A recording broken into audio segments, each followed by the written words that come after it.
Hi everyone, so in this video we're now going to sort of backtrack a little bit. So up until now we have been very much fixated on Christoffel symbols, and remember Christoffel symbols are a property of the coordinate system, and remember what do they tell you? Essentially they tell you how the basis vectors vary from point to point.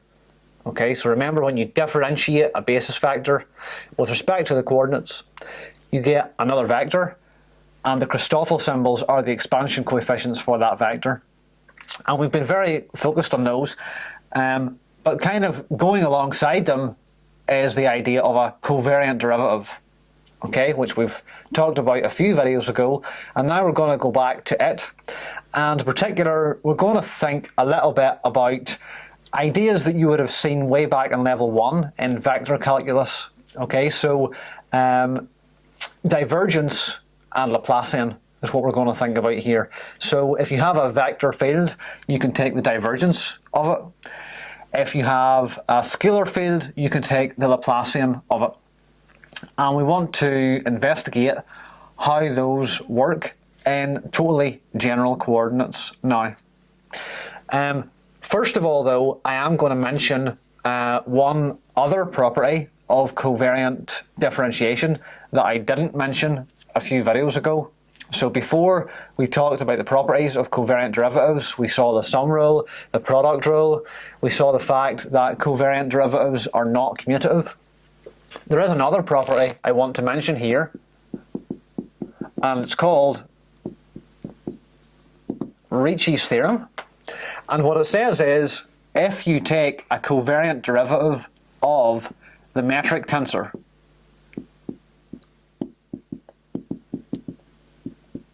then you get 0. And that works regardless of whether you use the covariant metric tensor or the contravariant metric tensor. In your lecture notes online, you will find I have put a proof for this case, whereas this one you will be doing in your homework. Okay, so I just wanted to mention that in passing, really. Useful to know, and it will be useful in some of the upcoming questions on the homework about finding divergence and Laplacian. So let's talk about those now. So divergence of a vector field, and how is that defined? So you know the notation already for divergence. So nabla with an underline dot t. Okay, so here t is just a vector field, and the divergence is defined like this. So nabla I t I. Okay, so what does this say? It says you take the contravariant components of the vector field t, and you take a covariant derivative with respect to the same coordinate. Okay, so it's the covariant derivative of ti with respect to ti, and there's a repeated index I here, so this is summed over. Okay, and that's how divergence is defined. If, on the other hand, you were given the covariant components of t, how can you deal with that? Well, this is the same as if I lower the index, so I can write this like so, Gij Tj. Okay, so t contravariant superscript I is the same as Gij upstairs, Tj downstairs. Okay, so that's the rule for raising and lowering indices with the metric tensor. But, and this is the brilliant part about Ricci's theorem, the covariant derivative, we can use product rule, okay, to multiply this out, essentially, but the covariant derivative of the metric tensor is 0. So the term where you have the covariant derivative of the metric tensor will be 0. So essentially, you can just take that metric tensor out. Okay, so because of Ricci's theorem, the metric tensor can commute with a covariant derivative operator. So you can actually just write it like this, Gij nabla I Tj. And so that's how you can take the divergence if you're given the covariant components of the vector t. However, there is actually another way that's usually even easier, and you can do it like this. So divergence of t is equal to, and again this is very awkward to prove, this formula I'm about to write. It's very convenient, but very awkward to prove.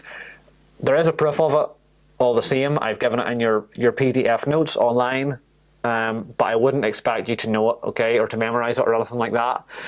But the result is 1 over root g d by dxi, open brackets, root g t I.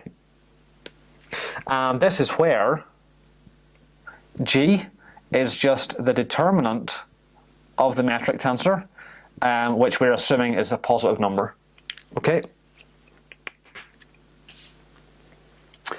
So very useful formula, and in a moment we'll do an example where we have a coordinate system and we're given a vector field and we're asked to find the divergence. But first then, let me define the other guy, so the Laplacian. And it's for a scalar field. So if you have just a scalar field, which again we will just call capital T, so the Laplacian is denoted nabla squared T, and it's defined as the divergence of the gradient of T. So it's really defined like this, so divergence of gradient T. But again, it can be shown that there's kind of a simple formula for it, it turns out. And again, the proof is in your notes, and it's pretty awkward. So you can look at it if you want to. If you don't want to, don't look at it. But it's nabla squared T is equal to 1 over root g d by dxi, open brackets, root g, gij, contravariant, dt by dxj. And again, this is where g here is just the determinant of the metric tensor, which is assumed positive. And just be careful about these formulas again, okay? So just be careful about the dummy indices. So here you've got a dummy index I, and over here you've got a dummy index I and a dummy index j. Okay, so now that we've written down those formulas, we can go ahead and we'll do an example of finding divergence and Laplacian of some given vector field and scalar field.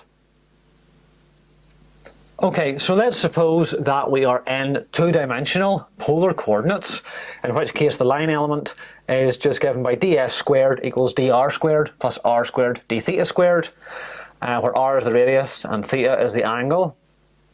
And let's suppose we have a scalar field t, which is just equal to r squared sine theta. And let's suppose we also then have a vector field s, and its contravariant components are sr equals 1 over r squared and s theta equals 0. And so we are asked then to find the divergence of the vector field s and the Laplacian of the scalar field t. Okay, so to do that, we can just use those two formulas that we wrote down. So the divergence of s, let's start with that. Remember, that's just 1 over root g d by dxi, open brackets, root g s superscript I. Now, we need to just look at what our metric tensor is here. Okay, so if I just go back up here to my line element, I can just read off that grr is equal to 1. Okay, so it's the coefficient of dr squared. G theta theta is equal to r squared. So it's a diagonal metric tensor. Okay, so we don't have any mixed dr d theta terms here. So it's a diagonal metric tensor. So this determinant is very easy to find. Okay, the determinant of a diagonal matrix is just the product of the diagonal entries. Okay, so g, which is the determinant of gij, will just be that times that. So it's just 1 times r squared, which is r squared. Okay, so putting that in, down here, what we find is that we have equals 1 over root g, so that's just 1 over r.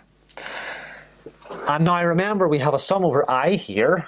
Okay, so we have a derivative with respect to r, and then SR here, and then the other term has a derivative with respect to theta, and then S theta here.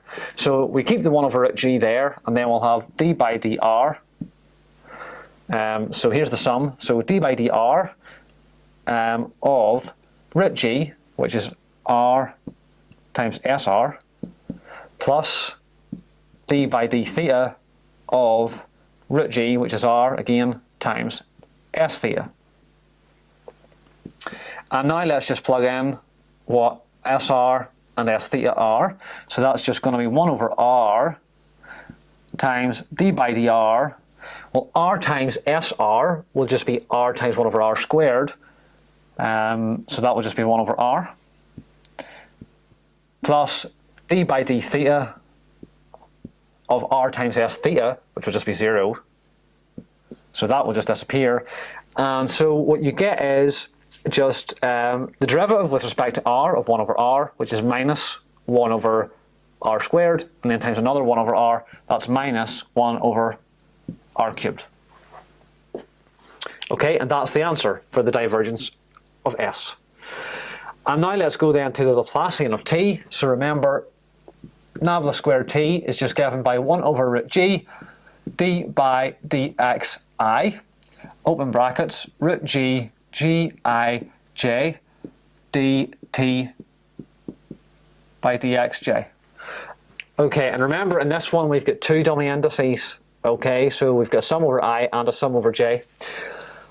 But fortunately, in the case of a diagonal metric, it simplifies down, because in the sum over j here, you only get a non-zero contribution when j equals I.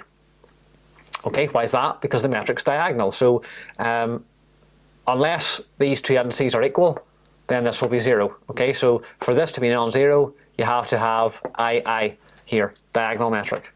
Okay, so this will, because it's a diagonal metric, this will simplify like this. So 1 over g d by dx I root g g I dt by dx I. Okay, so that's what I say. In the sum over j, you're only going to get a non-zero contribution here when j equals I. Okay, so that's because diagonal metric. But there's still a sum over I here, okay? It's still a dummy index. So let's see what this is. So 1 over root g will still just be 1 over r. And then let's just open a big bracket here. So derivative with respect to r, first of all. So d by dr, open brackets, root g. What's root g? That's just r again. Times grr, superscript. Okay, and this is where you need to be careful, because these g's are the subscript ones. So to get the superscript ones, you need to take 1 over them, because it's a diagonal metric. So grr will be 1 over 1, which is 1. G theta will be 1 over r squared. Okay, so here we're going to put grr superscript, that's just 1, okay, and then dt by dr, let's just write it like that. And then in the next term, okay, the next term of the sum over I, you've got d by d theta, open brackets, root g is r again, and then g theta theta, that's 1 over r squared, times dt d theta. Okay, and let's see what this all works out to. So this will become a derivative with respect to r of, right, what's dt by dr?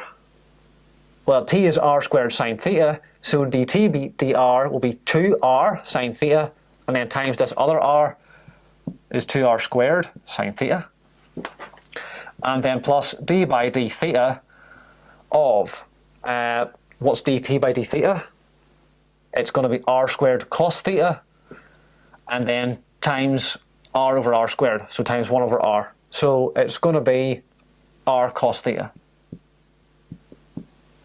like so.